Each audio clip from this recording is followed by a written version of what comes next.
اور جو میرے بزرگ کرسیوں پہ بیٹھے ہیں ان کے گزارنے پہ وہ دیوار کے ساتھ کرسیاں لگا رہے ہیں تاکہ آنے والے مہمانوں کو پریشانی کا سامنا نہ ہو۔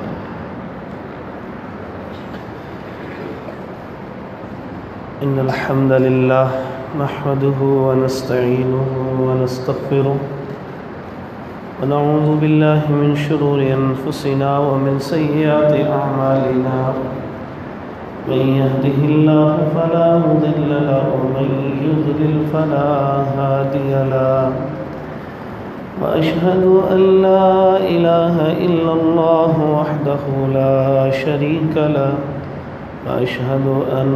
محمدًا عبده ورسوله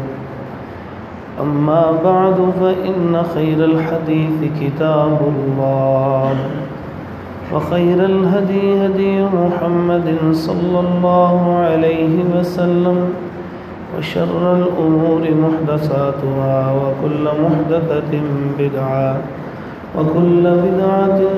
ضلالة وكل ضلالة في النار فأعوذ بالله من الشيطان الرجيم بسم الله الرحمن الرحيم يا أيها الذين آمنوا اتقوا الله حق تقاته ولا تموتن إلا وأنتم مسلمون يا أيها الناس اتقوا ربكم الذي خلقكم من نفس واحدة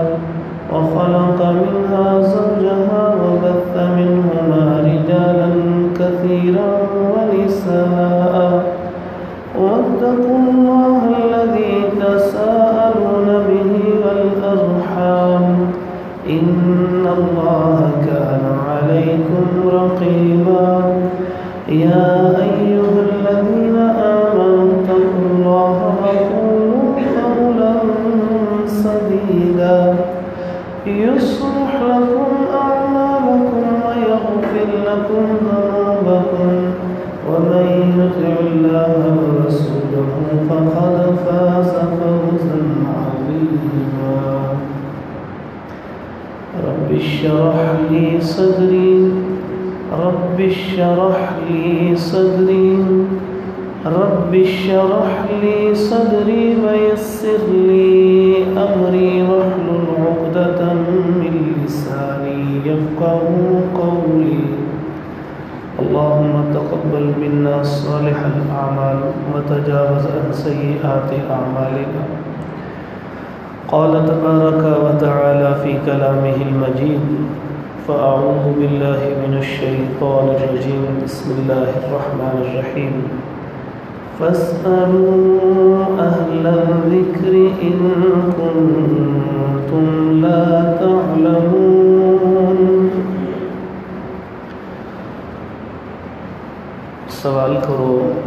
اہل علم سے اگر تم نہیں جانتے۔ حضرت محترم، علم کی فضیلت کسی کے اوپر مخفی نہیں ہے، ہر بندہ جانتا ہے کہ علم کی کیا فضیلت ہے، اور یہ فضیلت اللہ نے قرآن مجید میں اور محمد رسول اللہ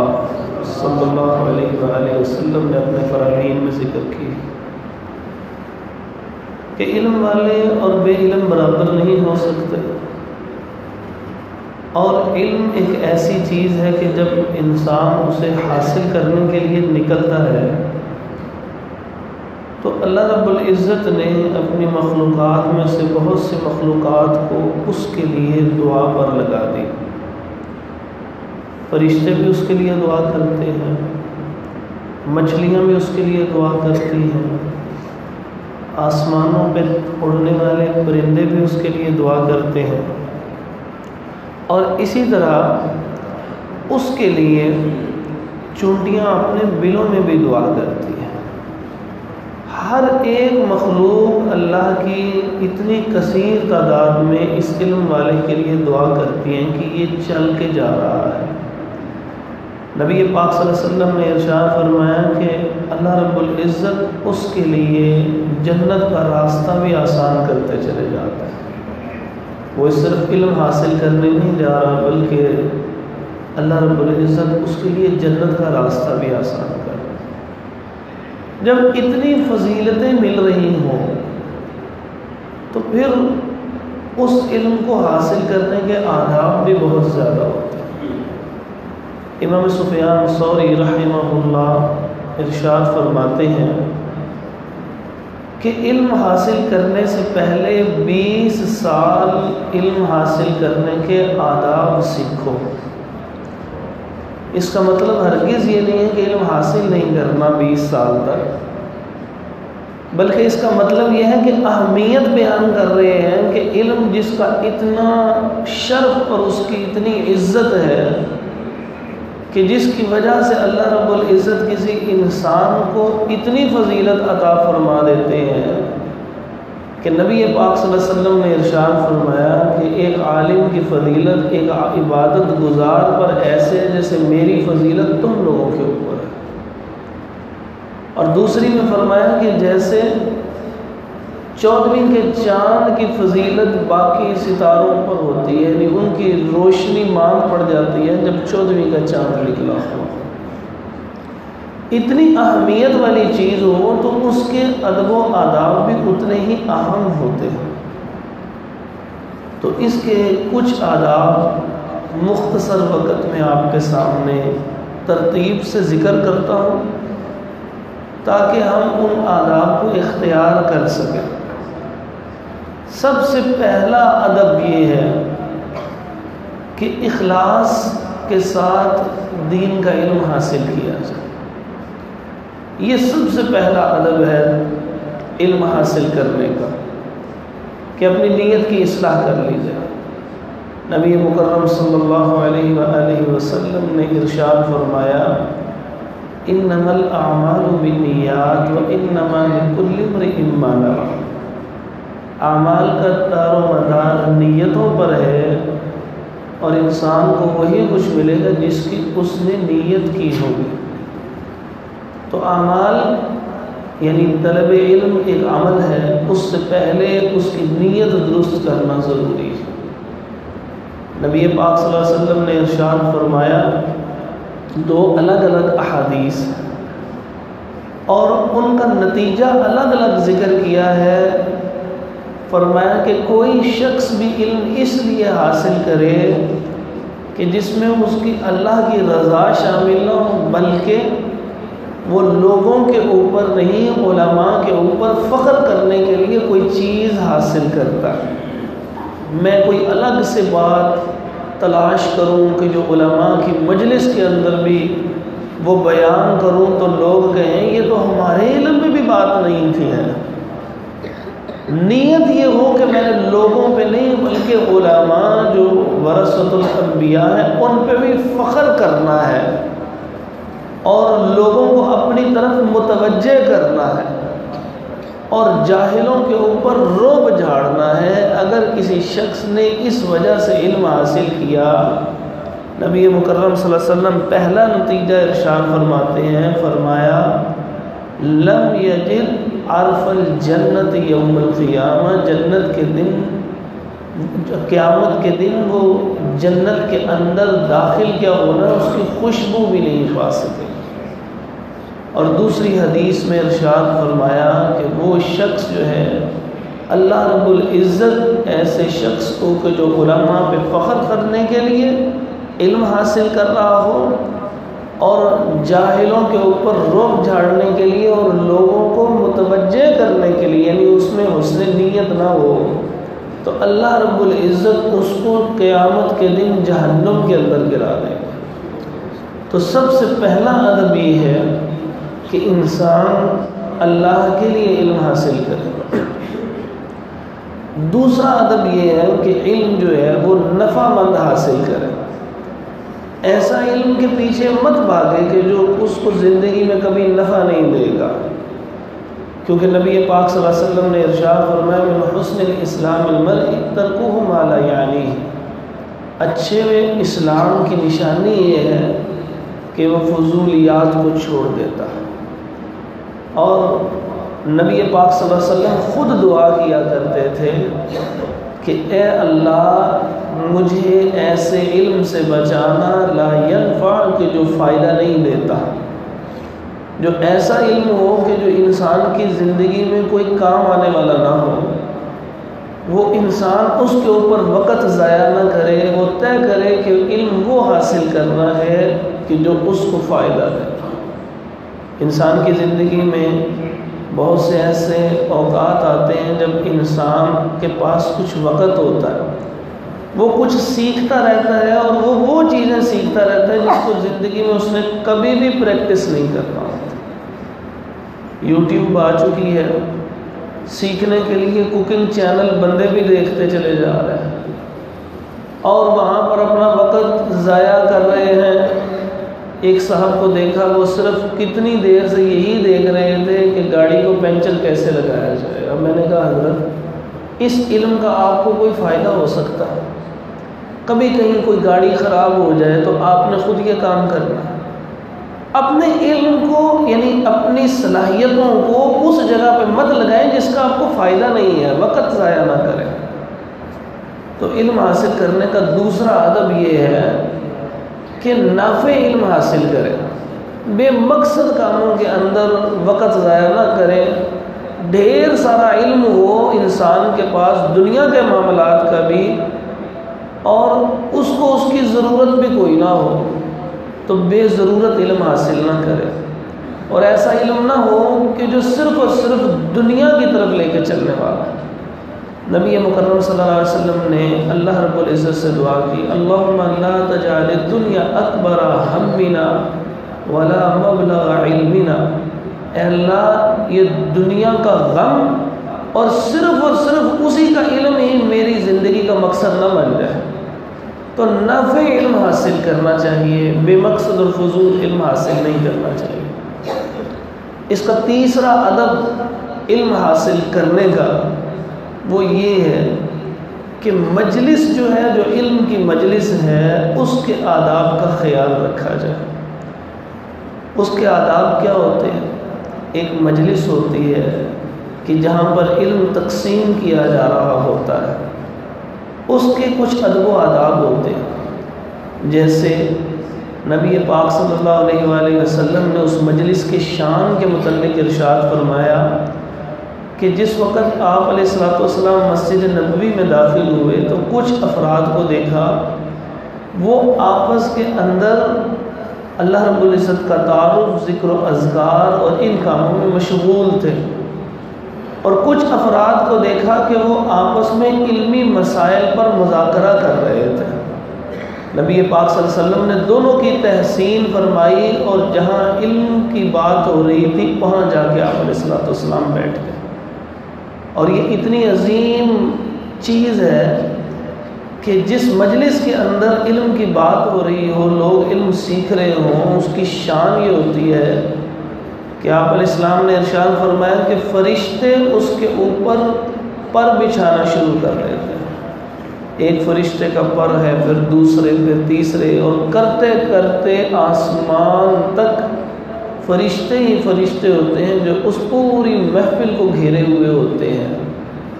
اور پھر جب وہ محفل ختم ہوتی ہے تو اللہ تبارک و تعالیٰ کی طرف سے وہاں پر افراد سب کی معافی مل جاتی ہے۔ تو اتنی عظیم الشان جو مجلس ہوگی، اس مجلس کے آداب بھی کچھ ہوں گے۔ اس مجلس کے آداب کے متعلق سلف صالحین کا ایک عمل آپ کو ذکر کرتا ہوں۔ عبد الرحمن بن مہدی رحمۃ اللہ تعالی علیہ یہ ابتدائی ایام کے بہت بڑے امام گزرے ہیں۔ اسی طرح علم کی محفل سجی ہوئی تھی کہ ایک آدمی اونچی ہنسا۔ جب وہ اونچی ہنسا نا اس محفل کے اندر، کہ جو طلباء کی محفل تھی اور استاد عبد الرحمن بن مہدی رحمہ اللہ وہ علم لوگوں کے اندر تقسیم کر رہے، یعنی ان کو علم کی باتیں بتا رہے تھے، تو اس کے ہنسنے کی آواز پہ عبد الرحمن بن مہدی رحمہ اللہ فرمانے لگے کہ آپ ہنسے ہیں اور علم حاصل کرنے کے لیے آئے اور کہہ لگا رہے ہو، تمہیں مجلس کے آداب کا علم نہیں ہے۔ فرمایا ما حدثتکم شہرن، میں پورا 1 مہینہ تمہیں کوئی حدیث بھی بیان نہیں کروں گا کہ تم نے اس محفل کے آداب کا خیال نہیں رکھا۔ یہ ایک بڑی قیمتی اور خوبصورت محفل ہے کہ نبی مکرم صلی اللہ علیہ وسلم کے اصحاب کو اس کا اندازہ تھا کہ کتنی عظیم الشان یہ جگہ ہوتی ہے جہاں علم کی باتیں لوگوں تک پہنچ رہی ہوں اور وہ علم حاصل کرنے کے لیے آئے ہیں، تو ان کے ادب و آداب اور تواضع کا یہ عالم ہوتا تھا کہ وہ اس انداز سے توجہ سے بات سنتے تھے کہ گویا ان کے سروں پر پرندے بیٹھے ہیں اور اگر انہوں نے کوئی بات کی تو وہ پرندے اڑ جائیں گے، اس طرح ساکت بالکل اور پوری توجہ سے رسول اللہ صلی اللہ علیہ وسلم کی بات سنا کرتے تھے۔ یہ مجلس کے آداب تھے کہ جہاں پر علم کی بات ہو رہی ہوتی تھی، یہ طلباء کی کیفیت ہوتی تھی، اور اس کی عظیم الشان ہونے کا اندازہ اس سے لگائیے کہ دنیا میں سب سے بڑا علم کا مرکز جو ہے وہ مساجد ہے۔ اللہ رب العزت نے ان مساجد میں آنے کے لیے انسان کو یہ کہا ہے خذوا زینتکم عند کل مسجد، کہ ہر مسجد کے پاس جب جاؤ، یعنی مسجد میں جب تم نے داخل ہونا ہے تو خوبصورتی کے تمام جتنے کام تمہارے لیے جائز ہیں وہ اختیار کیا کرو۔ اب خوبصورتی کے کاموں میں سے یہ ہے کہ انسان کا لباس خوبصورت اور اچھا ہو، جتنا اس کے پاس ہو سکتا ہے۔ نبی مکرم صلی اللہ علیہ وسلم نے ایک آدمی کا لباس دیکھا، شدید میلا اور گندا لباس دیکھا۔ دیکھیے، ایک ہوتا ہے انسان غربت کی وجہ سے نیا لباس نہیں لے سکتا، اور ایک ہوتا ہے کہ انسان میں نظافت اور پاکیزگی نہیں ہوتی، جو بھی لباس ہے اس نے گندا رکھا ہوا۔ نبی پاک صلی اللہ علیہ وسلم نے کبھی کسی غریب کا مذاق نہیں اڑایا، لیکن آپ علیہ الصلوۃ والسلام نے اس کے متعلق ارشاد فرمایا کہ اتنا گندا تو نے لباس پہنا ہوا ہے، کیا تجھے پانی بھی نہیں ملا تھا کہ تو اپنے اس لباس کو دھو کے آ جاتا؟ معلوم یہ ہوا کہ علم کی مجلس مساجد کے اندر جس وقت آنا ہوتا ہے تو جتنے اسباب ممکن ہیں، حد سے تجاوز نہیں، لیکن جتنے اسباب ممکن ہیں ان اسباب کو اختیار کر کے خوبصورتی اور پاکیزگی اختیار کر کے آئے کہ یہ ایک مجلس ہے، اس کا ادب ہے، اس کے اندر علم کی بات ہونی ہے، علم سیکھنے جانا ہے۔ اسی طرح انسان وضو کر کے بیٹھے، کیونکہ اللہ رب العزت ارشاد فرماتے ہیں ان اللہ یحب التوابین و یحب المتطہرین، کہ علم حاصل کرنے جا رہا ہے، گھر سے اچھا سا وضو کیا ہو، اگر وضو ٹوٹ گیا ہے، واش روم جانا پڑ گیا ہے تو جا کے دوبارہ نئے سرے سے وضو کر لے، کہ اس مجلس کا ایک خاص ادب ہے۔ نبی پاک صلی اللہ علیہ وسلم اس کا اہتمام اس طرح کیا کرتے تھے کہ آپ علیہ الصلوۃ والسلام بیت الخلاء میں گئے، اور جب وہاں پر تھے تو ایک آدمی نے محسوس کیا کہ دوسری طرف اللہ کے رسول صلی اللہ علیہ وسلم ہیں، تو آواز دی، کہا السلام علیکم۔ نبی پاک صلی اللہ علیہ وسلم نے کوئی جواب نہیں دیا، قضائے حاجت سے فارغ ہوئے، باہر آئے، آپ علیہ الصلوۃ والسلام کے لیے پانی لایا گیا، آپ نے وضو کیا، وضو کرنے کے بعد فرمایا وعلیکم السلام ورحمۃ اللہ۔ کس قدر وضو کا اہتمام کیا کرتے تھے۔ جو علم تقسیم کر رہا ہے وہ اتنا اہتمام کر رہا ہے، حالانکہ اس کے پاس علم موجود ہے، تو جو علم حاصل کرنے کے لیے جا رہا ہے، اتنی عظیم الشان مجلس میں جا رہا ہے، تو اس کے لیے لازم یہ ہے کہ وہ کوشش کر کے زیادہ سے زیادہ وقت وضو کے اندر رہے، لباس پاک صاف ہو، اگر خوشبو میسر ہو تو وہ خوشبو ضرور لگا کے جائے، معلوم ہو کہ بڑی مجلس کے اندر جا رہا ہے، کچھ حاصل کرنے کے لیے جا رہا ہے۔ جیسے کسی جگہ پہ بہت بڑی شخصیت کوئی آ رہی ہو، یا گھر کے اندر کوئی بہت بڑا فنکشن ہو، اس فنکشن کے لیے انسان کتنی تیاری کرتا ہے اور صاف ستھرا ہوتا ہے، تو ان سب چیزوں سے بڑھ کے اللہ کی کتاب اور محمد رسول اللہ صلی اللہ علیہ وسلم کے فرامین کا علم ہے۔ جب وہ حاصل کرنے کے لیے جا رہا ہے تو اس مجلس میں جا کے ہنسے نہیں، اونچی آواز اونچی نہ ہو، بالکل ادب سے ساکت اور صامت بیٹھا رہے، توجہ سے بات کو سنتا رہے، اپنے لباس کو جس حد تک پاک صاف کر سکتا ہے وہ کرے، اور یہ نہ ہو کہ جیسے ہماری مساجد کے اندر بعض اوقات دیکھنے کو ملتا ہے کہ اگر کسی شادی پر جانا ہو تو اس وقت اس کا خوبصورت صاف ستھرا لباس جو کلف لگا ہوا ہوگا اس کے اندر سلوٹ نہ آ جائے، وہ نماز کے بعد پہنیں گے کہ جب ہم نماز کے اندر بیٹھیں گے اٹھیں گے تو کہیں سلوٹ نہ آ جائے۔ تو یہ جائز عمل نہیں ہے۔ علم حاصل کرنے کے آداب میں یہ شامل ہے کہ اپنے بہترین لباس کو منتخب کیا جائے اور توجہ سے علم کی بات سنی جائے۔ اس کا 5واں ادب یہ ہے کہ انسان جس وقت چلے تو اپنے ساتھ علم حاصل کرنے کے ذرائع اور اسباب لے کر چلے۔ وہ اسباب کون سے ہیں؟ ایک طالب علم کے لیے بہترین سبب کاغذ اور قلم ہے کہ وہ اس علم کی بات کو نوٹ کرے اور لکھے۔ جس وقت ہم دور طالب علمی میں تھے، ہمارے استاد محترم قاری ابراہیم صاحب حافظ آبادی حافظہ اللہ وسلمہ، ان کے پاس جانا اور کوئی بات بتانی اور وہ بات بڑی اہم ہوتی تھی تو اسی وقت ان کا حکم ہوتا تھا کہ ایسی باتیں جو ہیں وہ نوٹ کر لیا کرو۔ میں نے ایک مرتبہ جیب میں ہاتھ ڈالا اور مجھے قلم نہیں ملا اور کاغذ بھی نہیں ملا، جلدی سے گھر رہ گیا تھا اور میں اس کا اہتمام نہیں کر سکا، تو استاد محترم نے اپنی جیب سے ایک قلم دیا اور آپ کے پاس ایک سے زیادہ قلم تھے اور جیب سے خالی صفحات نکال کے ان میں سے کچھ صفحات مجھے دے دی۔ میں نے عرض کیا استاد محترم آپ کے پاس اضافی قلم بھی اور کاغذ بھی پڑا ہوا ہے؟ کہنے لگے وہ اسی لیے پڑا ہوا ہے کہ جب طلباء آئیں تو وہ اس کو نوٹ کر لیں اور وہ اگر بھول گئے ہیں تو میری طرف سے معاونت ہو جائے ان کی۔ یہ نہایت ضروری ہے۔ رسول اللہ صلی اللہ علیہ وسلم نے بھی اس کا حکم دیا، فرمایا استعن بیدک او بیمینک، اپنے ہاتھ اور دوسری روایت میں اپنے دائیں ہاتھ سے علم حاصل کرنے میں مدد لیا کرو۔ وہ مدد کیا ہے کہ اگر تم لکھنا پڑھنا جانتے ہو تو اس علم کو ضبط کرو، محفوظ کرو اور لکھ لیا کرو، اور جب علم حاصل کرنے کے لیے جاؤ تو تمہارے پاس وہ ذرائع اور اسباب ہونے چاہیے، اور ان اسباب کے اوپر وہ نوٹ کرتے چلے جاؤ اور ان کا اپنا ادب و احترام بھی کرو۔ آپ کے شہر کے ایک بہت بڑے عالم دین حضرت حافظ صاحب عبد المنان نور پوری رحمہ اللہ رحمتاً واسعہ، ان کا واقعہ ہے کہ ان کے ساتھ ایک طالب علم وہ چلے تو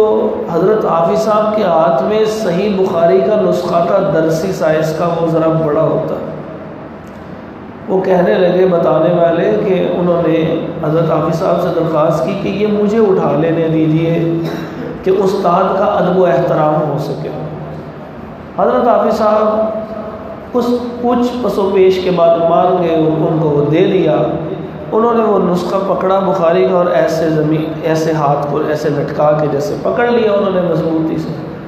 حضرت حافظ صاحب سے رہا نہ گیا، انہوں نے وہ نسخہ صحیح بخاری کا واپس چھین لیا اور ناراضگی کا اظہار کرتے ہوئے کہا کہ اس کا ادب یہ نہیں ہے کہ آپ اس کو ایسے لٹکا لیں، اور انہوں نے اس کو پکڑا اور ایسے سینے کے ساتھ لگا لیا اور اسی طرح چلتے ہوئے اپنے گھر کی طرف جامعہ سے چلے۔ یہ ادب و احترام ہے کہ جو چیزیں آپ علم حاصل کرنے کے لیے استعمال کرتے ہیں، یعنی کتابیں ہیں، وہ قلم ہے، وہ کاغذ ہے، ان کا اہتمام بھی کریں، اور ان میں جو عظیم الشان کتب ہے، وہ چیزیں جن کے اوپر آپ نے کچھ لکھا ہوا ہے، ان کا ادب و احترام بھی پورے اہتمام کے ساتھ کریں، تب اللہ رب العزت آپ کے اوپر اس ادب کی وجہ سے علم کے در کھول دے گا۔ جتنے سلف صالحین گزرے ہیں ان کے بہت سارے واقعات ایسے ملتے ہیں کہ وہ خوب ادب و احترام سے ان چیزوں کا اہتمام کیا کرتے تھے۔ 7واں ادب اور 7ویں چیز جو علم حاصل کرنے والے کے لیے ضروری ہے وہ یہ ہے کہ علم حاصل کرنے والا جب اپنے استاد کی خدمت میں حاضر ہو تو وہ خود چل کر جائے علم حاصل کرنے کے لیے، اور استاد کے اپنے پاس بلا کے علم حاصل مت کرے، یہ اس کے آداب میں شامل ہے۔ ابو داود کے اندر ایک حدیث موجود ہے، قصیر بن قیس رحمۃ اللہ تعالیٰ علیہ فرماتے ہیں کہ ایک آدمی، ہم مسجد دمشق کے اندر بیٹھے ہوئے تھے کہ ایک آدمی آئے اور انہوں نے کہا جئت من مدینہ رسول اللہ صلی اللہ علیہ وسلم لحدیث، میں ایک حدیث کے لیے اللہ کے رسول صلی اللہ علیہ وسلم کے شہر مدینہ سے چل کے آیا ہوں، یعنی سواری کو اختیار کیا، مہینہ 2 مہینے کا سفر کیا اور میں یہاں پر پہنچا ہوں آپ کے پاس۔ بلغنی انک تحدث عن رسول اللہ صلی اللہ علیہ وآلہ وسلم، مجھے معلوم ہوا ہے کہ آپ اللہ کے رسول صلی اللہ علیہ وسلم کی کوئی حدیث ایسی بیان کرتے ہیں جو آپ نے براہ راست سنی ہوئی ہے، تو میں وہاں سے صرف اور صرف اس حدیث کو حاصل کرنے کے لیے آیا ہوں۔ اس کا مطلب یہ ہے کہ ایک ایک حدیث کو حاصل کرنے کے لیے لوگ اتنا طویل سفر کیا کرتے تھے۔ علم کی اتنی اہمیت ہے کہ حصول علم کے لیے لباس بھی پاک کر لیا، صاف ستھرے بھی رہے، اور بڑے وقت نکال کے اخلاص کے ساتھ اس مجلس میں بھی حاضر ہوئے، اور خود جا کے سفر بھی یعنی اس کے لیے کیا۔ اسی طرح ایک روایت میں آتا ہے کہ آپ علیہ الصلوۃ والسلام کے شہر مدینہ کے اندر ایک آدمی علم حاصل کرنے کے لیے گیا، اور اس کو معلوم ہوا کہ ایک آدمی 3 دن کے بعد مدینہ تو رسول صلی اللہ علیہ وسلم میں آئے گا۔ وہ 3 دن اس علم حاصل، اس بندے سے ایک حدیث کا علم حاصل کرنے کے لیے وہی قیام کیا انہوں نے، اور کہیں نہیں گئے کہ مجھے کسی ایک بات کا علم مل جائے گا ان سے۔ یہ اتنا ادب و احترام یہ اس کے آداب میں شامل ہے۔ 8واں ادب وہ یہ ہے کہ جس بندے سے علم حاصل کیا جا رہا ہے اس بندے کا انتخاب دھیان سے کیا جائے۔ بہت سارے سلف سے یہ بات منقول ہے، وہ یہ کہتے ہیں کہ یہ جو دین ہے، یہ علم ہے، یہ دین ہے۔ ان ھذا العلم دین، یہ جو علم ہے یہ دین ہے۔ فانظروا امن تأخذون، تم دھیان کرو، توجہ کرو کہ کس سے یہ علم حاصل کر رہے ہو۔ یعنی طلب علم کا ایک ادب یہ بھی ہے کہ استاد کا چناؤ دھیان سے کیا جائے، کیونکہ اس کی ہر بات پہ انسان نے زندگی بھر عمل کرنا ہے۔ امام بخاری رحمۃ اللہ تعالی علیہ ایک جگہ دور سفر کر کے گئے اور ابھی قریب پہنچے ہیں کہ وہ آدمی اپنی جھولی کو اٹھائے ایک گھوڑے کو اپنی طرف بلا رہا تھا جیسے اس کو کوئی چیز دے گا۔ جب وہ قریب آیا جانور تو اس کو اس نے پکڑ لیا۔ تو اب یہ علم حاصل کرنے کے لیے سفر کر کے، اپنا وقت لگا کے، اپنا کام چھوڑ کے، اپنا پیسہ لگا کے یہاں پر گئے تھے، لیکن جب دیکھا کہ اس نے جانور کو دھوکہ دیا ہے صرف پکڑنے کے لیے تو وہ واپس چل پڑے۔ وہ بندہ کہنے لگا آپ آئے ہیں تو واپس کیوں جا رہے ہیں؟ انہوں نے کہا جو بندہ اس جانور کو دھوکہ دے سکتا ہے مجھے ڈر ہے کہیں وہ غلط علم نہ پہنچا دے۔ تو علم حاصل کرنے کا ایک ادب یہ ہے کہ اساتذہ کا چناؤ دھیان سے کیا جائے، کیونکہ یہ جو علم ہے یہ دین کا علم ہے، تو توجہ کرنی چاہیے کہ ہم کس بندے سے دین کا علم حاصل کر رہے ہیں۔ پھر جو علم اس کو مل جائے، 9واں ادب یہ ہے کہ اس علم کی تصدیق ضرور کر لیں۔ ایسا نہیں ہے کہ کسی نے کوئی بات بتائی ہے اور اس کو اسی طرح مان لیا جائے۔ اگر وہ حوالے دے رہا ہے، اگر وہ بات درست کر رہا ہے تو علی الراس والعین، سر آنکھوں پہ اس بات کو مان لیا۔ لیکن اگر اس کی بات میں کوئی شک و شبہ محسوس ہو جائے تو اس سے بڑے عالم کی طرف چلا جائے۔ رسول اللہ صلی اللہ علیہ وسلم کے صحابی سیدنا عبد الرحمن بن صخر رضی اللہ تعالی عنہ، جن کو ابو ہریرہ رضی اللہ عنہ بھی کہا جاتا ہے، ان کو نبی پاک صلی اللہ علیہ وسلم نے مقرر فرمایا کہ آپ نے لوگ رمضان کے آخری عشرے کے اندر جو ہیں وہ صدقۃ الفطر جمع کروا جاتے تھے، اور اس زمانے میں ریاست مدینہ کی ذمہ داری اکثر ہوا کرتی تھی، زیادہ تر، کہ جو لوگ یہ صدقۃ الفطر دے دیتے ہیں، جس کو فطرانہ کہتے ہیں، اس کو محفوظ رکھا جائے، اس کو تقسیم نہیں کیا جاتا تھا جب تک کہ آخری دن نہیں آ جاتے، اتنے دن تک وہ ادا شدہ فطرانہ اس کی حفاظت کی جاتی۔ اس کی حفاظت کے لیے حضرت ابو ہریرہ رضی اللہ تعالیٰ عنہ کو مقرر فرما دیا۔ سیدنا ابو ہریرہ رضی اللہ تعالیٰ عنہ رات کو حفاظت کر رہے ہیں کہ ایک بندہ آ گیا، اس نے آ کر وہ مال اٹھانے کی کوشش کی، ابو ہریرہ رضی اللہ عنہ نے اس کو پکڑ لیا، وہ منتوں پہ آ گیا، کہنے لگا مجھے آپ چھوڑ دیجئے، اتنی منت کی کہ انہوں نے چھوڑ دیا اس کو۔ صبح نبی پاک صلی اللہ علیہ وسلم کے دربار میں جا کے کہا کہ اس طرح بندہ آیا تھا، اللہ کے نبی صلی اللہ علیہ وسلم نے فرمایا دھیان رکھنا یہ پھر آئے گا، کیونکہ معلوم یہ ہوتا ہے کہ جو چور منتیں کر کے چلا گیا ہے اس کو سزا نہیں ملی تو ضرور اس کے اندر یہ خصلت ہوگی کہ وہ مڑ کے دوبارہ وہ کام کر لے۔ دوسرے دن بھی ایسا ہوا، منتیں کی، چھوڑ دیا، تیسرے دن کہنے لگے اب میں تمہیں نہیں چھوڑوں گا۔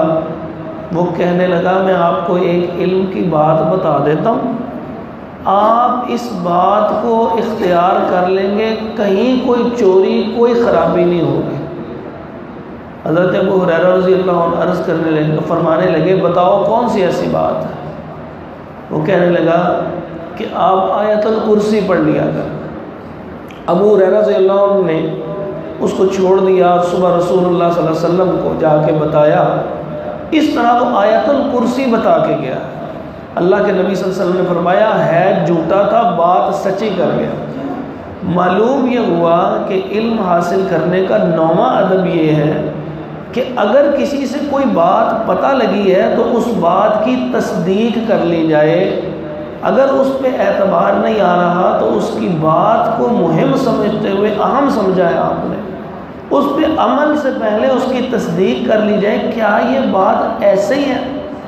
اگر تو وہ بات ایسے ہو تو پھر اس پہ عمل کیا جائے، ورنہ اس بات کو چھوڑ دیا جائے۔ اس کا 10واں ادب یہ ہے کہ علم حاصل جس سے کیا جا رہا ہو اس استاد کا ادب و احترام کیا جائے۔ ادب و احترام کے حوالے سے سلف صالحین ہی نہیں، صحابہ کرام رضی اللہ تعالی عنہ ہی نہیں بلکہ اللہ نے اپنے پیغمبروں کو بھی حکم دیا۔ اب پیغمبروں کے استاد وہ اللہ رب العزت ہے۔ موسیٰ علیہ السلام کو جس وقت وحی کا علم عطا فرمایا تو ساتھ فرمایا فاستمع، توجہ سے سننا ہے آپ نے۔ اور اسی طرح محمد رسول اللہ صلی اللہ علیہ وسلم کے اوپر جب قرآن نازل کیا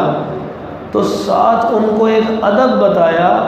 کہ جب وحی نازل ہو رہی ہو تو اے محمد رسول اللہ صلی اللہ علیہ وسلم ساتھ ساتھ نہیں پڑھنا اس وحی کو، لا تحرک بہ لسانک لتعجل بہ، آپ نے ساتھ ساتھ نہیں پڑھنا۔ جب علم آپ تک آ رہا ہے، اللہ تعالیٰ کی وحی کا علم براہ راست آ رہا ہے، آپ نے ساتھ ساتھ نہیں پڑھنا، آپ نے صرف توجہ سے اس کو سننا ہے۔ پہلے انبیاء کو بھی یہی حکم تھا، رسول اللہ صلی اللہ علیہ وسلم کو بھی یہی حکم، اور تمام انسانوں کو بھی یہی حکم اللہ رب العزت نے سورۃ الاعراف میں دیا۔ فرمایا وَإِذَا قُرِئَ الْقُرْآنُ فَاسْتَمِعُوا لَهُ وَأَنصِتُوا، جب قرآن کی تلاوت کی جا رہی ہو تو دنیا میں قرآن سے بڑھ کے تو کسی چیز میں علم نہیں ہے نا، تو جب قرآن کی تلاوت کی جا رہی ہو تو اس وقت توجہ سے اور خاموشی سے اس کو سنیں، یعنی جب علم حاصل کیا جا رہا ہو تو اس وقت خاموشی اور توجہ انتہائی ضروری ہے، اور توجہ جب کر رہے ہوں گے یہی استاد کا ادب ہوتا ہے۔ ایک بہت مشہور صحابی جن کے متعلق رسول اللہ صلی اللہ علیہ وسلم نے دعا بھی فرمائی تھی، عبداللہ بن عباس رضی اللہ تعالی عنہما، صحیح بخاری کی حدیث نمبر 143 ہے، کہنے لگے کہ اللہ کے نبی صلی اللہ علیہ وسلم قضائے حاجت کے لیے گئے، جب واپس آئے تو میں نے ان کے وضو کے لیے، جیسے میں نے عرض کیا کہ اللہ کے نبی صلی اللہ علیہ وسلم کی عادت تھی صرف ہاتھ نہیں دھوتے تھے بلکہ آپ علیہ السلام واپس آ کے وضو فرمایا کرتے تھے، تو کہنے لگے میں نے ان کے لیے وضو کا پانی رکھا ہوا تھا۔ اللہ کے نبی صلی اللہ علیہ وسلم نے پوچھا یہ کس نے رکھا ہے؟ میں نے عرض کیا اللہ کے نبی صلی اللہ علیہ وسلم میں نے آپ کے لیے آپ کی خدمت کے لیے رکھا ہے۔ تو اس وقت نبی پاک صلی اللہ علیہ وسلم نے دعا کی تھی یا اللہ اس بندے کو دین کی سمجھ بوجھ عطا فرما دے۔ یہ ہے استاد کا ادب و احترام۔ یہ چھوٹے سے تھے اور اللہ کے نبی صلی اللہ علیہ وسلم سے دعا بھی لی اور رسول اللہ صلی اللہ علیہ وسلم کا بطور رسول اللہ اور بطور استاد ادب و احترام کرتے تھے۔ انہی کے متعلق ایک اور حدیث ہے کہ ان کا عمل کیا تھا اپنے اساتذہ سے علم حاصل کرنے سے متعلق۔ اتنی عظیم شخصیت اس زمانے میں انصار کے پاس اللہ نے بڑا علم عطا کیا تھا۔ تو رسول اللہ صلی اللہ علیہ وسلم کے بعد اب عبداللہ بن عباس رضی اللہ عنہ کے دل میں یہ خیال ہی ہے کہ میں نے علم حاصل کرنا ہے، تو یہ علم حاصل کرنے کے لیے کہتے ہیں کہ میں انصار کے دروازوں پہ چلا جاتا صبح کے وقت میں، اور اگر ان میں سے کوئی خود باہر آتا تو وہ مجھے دیکھ کر جو بات علم کی ہوتی وہ بتا دیتے۔ کہتے ہیں کئی مرتبہ ایسے ہوا کہ میں صبح سے بیٹھا تھا کہ جو انصار جن سے میں نے علم حاصل کرنا ہے یہ میرے اساتذہ ہیں، تو میں اپنے استاد کو بیجا تنگ نہ کروں اور میں بیٹھا رہتا حتیٰ کہ ظہر کا وقت ہو جاتا، وہ نماز کے لیے باہر نکلتے اور مجھے کہتے اللہ کے رسول صلی اللہ علیہ وسلم کے چچا کے بیٹے آپ کا اتنا ان سے قریبی رشتہ ہے، آپ نے ہم نے کیوں نہیں کہا کہ باہر آ جائیں اور آ کے آپ کو کوئی بات بتا دی جائے؟ وہ کہا کرتے تھے کہ میں نے ان سے کہا کہ میں نے اس لیے نہیں کہا کہ آپ کے آرام میں خلل واقع نہ ہو۔ اس طرح استاد کا ادب و احترام یہ 10واں حصہ ہے۔ امام ربیع رحمۃ اللہ تعالیٰ علیہ امام شافعی رحمۃ اللہ علیہ کے بڑے ہی قریبی شاگرد تھے، اتنی محبت اور ہر وقت ان کی مجلس میں اس طرح حاضر رہا کرتے تھے کہ ان کی کیفیت یہ ہوئی کہ یہ مؤذن بھی تھے، اذان دیتے تھے، لیکن ہر وقت امام شافعی کے پاس ان کی خدمت کے لیے موجود رہتے، ان سے علم حاصل کرتے، اور مؤذن ہونے کی وجہ سے ایک دن اذان دینے لگے تو اذان کے لیے اللہ اکبر کہنے کی بجائے ان کی زبان پہ اچانک آ گیا اخبرنا الشافعی، کہ مجھے امام شافعی نے خبر دی، اور پھر انہیں احساس ہوا میں تو اذان کے لیے کھڑا ہوا تھا۔ اتنا امام شافعی کے قریب رہنے والے تھے، اتنی ان کی خدمت کے لیے ہر وقت کمر بستہ رہتے تھے، اتنا ادب و احترام کرتے۔ کہنے لگے مجھے کبھی بھی جرت نہیں ہوئی کہ میں امام شافعی کے پاس بیٹھا ہوں، اپنے استاد کے پاس بیٹھا ہوں، وہ میری طرف دیکھ رہے ہوں اور میں ان کی جرت اور ہیبت کی وجہ سے میں پانی کا گلاس بھی نہیں پیتا تھا، ہلتا ہی نہیں تھا کہ اٹھاؤں اور پیاس لگی ہے پانی پی لوں میں سامنے۔ اس قدر استاد کا ادب و احترام، تبھی اللہ رب العزت نے اتنے اعلیٰ مقام سے نوازا۔ سیدنا ابو ہریرہ رضی اللہ تعالیٰ عنہ کی کیفیت یہ تھی کہ جب وہ اسلام لائے تو رسول اللہ صلی اللہ علیہ وآلہ وسلم کی محبت میں علم حاصل کرنے کے لیے ہر وقت آپ کی خدمت میں بیٹھے رہتے، اور جو ہر وقت خدمت میں بیٹھے رہتے تو رسول اللہ صلی اللہ علیہ وسلم کی حاجت اگر کوئی ہوتی تو اس کو پورا کرنے کے لیے کمر بستہ ہوتے، انتظار کر رہے ہوتے کہ اللہ کے نبی صلی اللہ علیہ وسلم حجرے میں گئے ہیں، اگر انہوں نے آواز دی باہر نکلے ان کو کوئی کام ہوا تو میں جلدی سے بھاگ کے ان کا کام کر دوں۔ اس طرح استاد کا ادب و احترام کیا کرتے تھے۔ یہ کتنا ضروری ہے کہ اللہ رب العزت نے قرآن مجید میں ایک واقعہ ذکر کیا ہے جناب موسیٰ علیہ السلام کا۔ اللہ رب العزت نے ارشاد فرمایا کہ جس وقت موسیٰ علیہ السلام علم حاصل کرنے کے لیے خود چلے جناب خضر علیہ السلام کی طرف، تو جب وہاں پر پہنچے اور دیکھا کہ ایک آدمی سبز رنگ کی چادر لیے ہوئے اپنے اوپر وہ لیٹا ہوا ہے، یہ حدیث صحیح بخاری کے اندر بھی موجود ہے۔ تو وہ سبز رنگ کی چادر کی وجہ سے سبز کو خضر کہا جاتا ہے، اسی سے وہ جو گنبد ہے جس پہ سبز رنگ ہوا ہے اس کو گنبد خضرا کہتے ہیں۔ تو یہ اسی سے ان کا نام جناب خضر علیہ السلام ہوا۔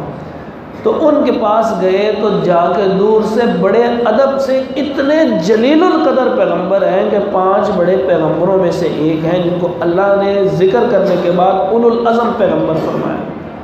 اور سب سے زیادہ قصہ ان کا ذکر کیا۔ اور میری معلومات غلط بھی ہو سکتی ہے، لیکن میری معلومات کے مطابق سب سے زیادہ نام پیغمبروں میں سے جناب موسیٰ علیہ السلام کا لیا، 143 مرتبہ غالباً نام لیا۔ اتنے عظیم الشان پیغمبر یہ قریب جا کے کھڑے ہوئے اور ان کو دور سے کہنے لگے السلام علیکم۔ یہ جا کے نہیں کہا کہ میں موسیٰ بنی اسرائیل والے آیا ہوں علیہ السلام اور آپ کھڑے ہوں میں آیا ہوں، لیکن علم حاصل کرنے کے لیے گئے تھے۔ تو ادب و احترام کی انتہا دیکھیے، اور انہوں نے بھی آگے سے پوچھا بڑی بے نیازی سے، چادر اپنے اوپر اوڑھی ہوئی ہے، اور کہنے لگے کون؟ انہوں نے کہا میں موسیٰ۔ وہ آگے سے کہنے لگے کون موسیٰ؟ وہ کہنے لگے بنی اسرائیل والے موسیٰ علیہ السلام۔ کوئی غصہ نہیں کر رہے، بطور ان کا استاد احترام کر رہے ہیں۔ اور اللہ نے ذکر کیا کہ ان سے کہنے لگے کہ حل تعلم، کہ کیا آپ مجھے علم دیں گے؟ علم کی فضیلت کو دیکھیے کہ استاد سے ادب و احترام سے بات کی جا رہی ہے، ان کے سامنے آوازوں کو بلند نہیں کیا جا رہا۔ جو بندہ ادب و احترام کے ساتھ اساتذہ کی مجلس میں بیٹھتا ہے اللہ اس کو کبھی ناکام اور نامراد نہیں کرتا۔ یہ علم کے 10 آداب ہیں۔ اب جب علم حاصل کر لیا جائے تو اس کا ایک ادب 11واں وہ یاد رکھیے، اور یہ آخری ہے۔ ویسے تو بہت سارے ہیں، جیسے میں نے کہا تھا کہ امام سفیان ثوری رحمہ اللہ نے فرمایا تھا علم حاصل کرنے کے لیے آداب کی اہمیت کے اوپر، کہ علم حاصل کرنے سے پہلے 20 سال تک اس کے آداب کو حاصل کرو کہ وہ کون سے آداب ہیں جس کے تحت علم حاصل کرنا چاہیے۔ اور میں نے شروع میں عرض کیا تھا اس کا مطلب ہرگز یہ نہیں ہے کہ انسان علم حاصل نہ کرے اور صرف آداب کو سیکھتا رہے۔ اس کا مطلب یہ ہے کہ ان آداب کی اہمیت اتنی زیادہ ہے، اور جو آداب کی اہمیت نہیں کرتا، ان آداب کو اختیار نہیں کرتا، اللہ رب العزت کی طرف سے اس کو وہ علم نہیں ملتا۔ تو اب آخری چیز جو علم حاصل کر لیا ہے اس کا آخری ادب یہ ہے، چند آداب میں سے، کہ اس علم کو یاد کیا جائے۔ نبی مکرم صلی اللہ علیہ وآلہ وسلم نے صرف سننے کو کافی نہیں سمجھا، فرمایا نظر اللہ امرأ سمع مقالتی فحفظها، کہ اللہ اس کے چہرے کو خوش و خرم رکھے۔ رسول اللہ صلی اللہ علیہ وسلم کی دعا ہے کہ جس نے میری بات کو سنا، صرف سننا بھی علم تھا لیکن فرمایا نہیں، سننے کے بعد فحفظها، اس علم کو یاد کیا۔ تو یاد کرنا انتہائی اہم ہوتا تھا۔ سلف صالحین فرمایا کرتے تھے کہ اس کے یاد کرنے کے لیے وقت خاص کیا جائے، رات یا دن کے کچھ اوقات صرف جو علم سنا ہے اس کو یاد کرنے کے لیے خاص کیا جائے، اور ساتھ ساتھ اپنے کسی قریبی دوست کے ساتھ وہ علم جو حاصل کیا ہے اس کا مذاکرہ کیا جائے۔ اور فرمایا کہ جو بندہ یہ مذاکرہ نہیں کرتا اس سے حدیث کا علم اٹھتا چلا جاتا ہے۔ جناب عمر فاروق رضی اللہ تعالی عنہ نے ایک انصاری صحابی کے ساتھ یہ طے کیا ہوا تھا کہ ایک دن آپ اللہ کے رسول صلی اللہ علیہ وسلم کے مجلس میں جائیں گے اور ایک دن میں جاؤں گا، جب میں سنوں گا جو باتیں وہ آپ کو بتا دوں گا، جو آپ سنیں گے وہ مجھے بتا دیں۔ اسی کو مذاکرہ کہتے ہیں کہ ایک دوسرے کے ساتھ اس علم کا تکرار کیا جائے تاکہ غلطیوں سے پاک اور وہ محفوظ علم ہو سکے۔ اور اس کا اتنا اہتمام کرتے تھے کہ ایک وقت کے بادشاہ مروان بن حکم، انہوں نے حضرت ابو ہریرہ رضی اللہ تعالیٰ جو بہت زیادہ حدیث بیان کرتے تھے، ان کے سامنے ان کو بلایا اپنے پاس اور کچھ ایسے افراد کو ان کے ارد گرد سائڈ پر بٹھا دیا جو ان کو نہ پتہ لگے کہ لوگ سائڈ پر بیٹھے، کاغذ قلم ان کو دے دیا اور ان سے کہنے لگے، حضرت ابو ہریرہ رضی اللہ عنہ سے عرض کیا آپ ہمیں کچھ رسول اللہ صلی اللہ علیہ وسلم کی احادیث سنائیں۔ انہوں نے کچھ احادیث سنا دی، اور پھر 1 سال جب گزر گیا تو پھر انہوں نے اسی طرح ان کو بلایا، اور وہ جو قریب کے افراد جن کو کہا تھا کہ آپ سائڈ پہ چھپ کے بیٹھ جائیں، جو یہ حدیثیں بیان کریں گے ان کو لکھ لیجیے گا، ان کو بلا لیا۔ انہوں نے کہا وہ لکھا ہوا لے آؤ، اور حضرت ابو ہریرہ رضی اللہ تعالیٰ عنہ سے عرض کرنے لگے آپ نے پچھلے سال کچھ حدیثیں بیان کی تھی اس موضوعات پر، تو وہ ذرا ہمیں سنا دیجیے دوبارہ۔ تو حضرت ابو ہریرہ رضی اللہ تعالیٰ عنہ نے جب سنا لی، وہ سناتے جا رہے تھے اور یہ دیکھتے جا رہے تھے کہ بعین ہی وہی الفاظ کے ساتھ سنا رہے ہیں، کیونکہ انہوں نے جب علم حاصل کیا تھا تو اس وقت اس کو یاد رکھا تھا، تو یاد رکھنا انتہائی ضروری ہے۔ اور وہ کیسے ہوگا؟ ایک دوسرے کو سنا اور اس سے سن کے، اساتذہ کی خدمت کر کے اور احترام کے ساتھ اس مجلس کے آداب کو اختیار کرتے ہوئے اور اخلاص نیت کے ساتھ، یہ وہ چند آداب ہیں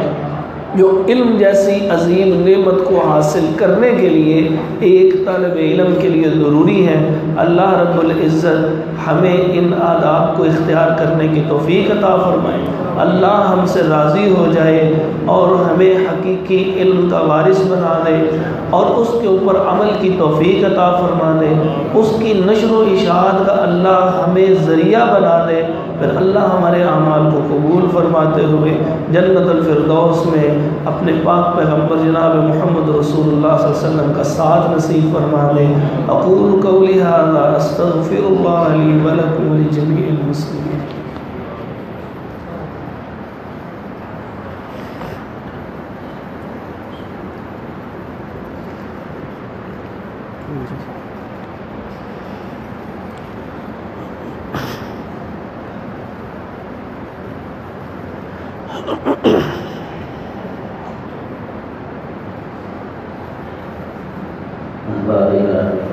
ہماری نشست کا ایک حصہ مکمل ہوا، دوسرا حصہ سوال و جواب کا ہے۔ جس سائل کو جواب آتا ہو اپنا ہاتھ کھڑے کرے گا تو انشاءاللہ شیخ محترم انتخاب کر کے اس سے جواب پوچھیں گے۔ تو جواب بتاتے ہوئے کسی بھائی نے ایک دوسرے کے کان میں نہیں بتانا، اپنا دایاں ہاتھ کھڑا کرنا ہے۔ سب سے پہلا سوال یہ ہے کہ اسلام کا حسن کس چیز میں ہے، اور امام ابو سفیان رحمۃ اللہ علیہ کا آداب کے بارے میں شیخ محترم نے کون سا قول بیان کیا ہے؟ بچہ